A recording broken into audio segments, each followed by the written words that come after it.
Είμαστε εδώ στην γυναικολογική μευτική κλινική του νοσοκομείου Αγία Όλγα και έχουμε υλοποιήσει ήδη ένα μεγάλο κομμάτι, 70%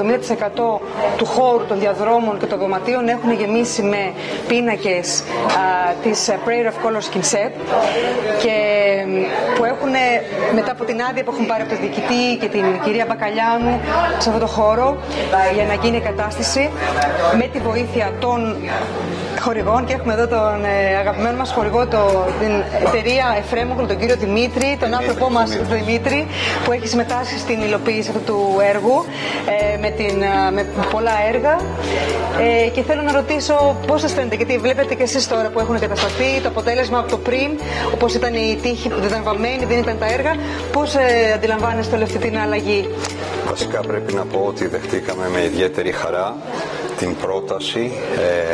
της κυρίας Χατόγλου για να μπορέσουμε να βοηθήσουμε και εμείς όσον αφορά την αισθητική σε ένα κομμάτι της μευτικής, σε ένα κομμάτι το οποίο είμαστε πάρα πολύ ευαίσθητοι. Έχει να κάνει με παιδιά, έχει να κάνει με πολύ ωραίες στιγμές της οικογένειας, από τις ομορφότερες στιγμές ίσως της οικογένειας, και ό,τι μπορέσαμε, ό,τι μπορούμε, είμαστε δίπλα. Το αποτέλεσμα ήμουνα σίγουρος ότι θα ήταν πολύ καλό και όντως τώρα που ήρθα είναι εξαιρετικό. Και εύχομαι ό,τι καλύτερο, καλή συνέχεια, καλή δύναμη, και όπου αλλού μπορούμε να βοηθήσουμε είμαστε δίπλα σας. Ευχαριστούμε πάρα πολύ.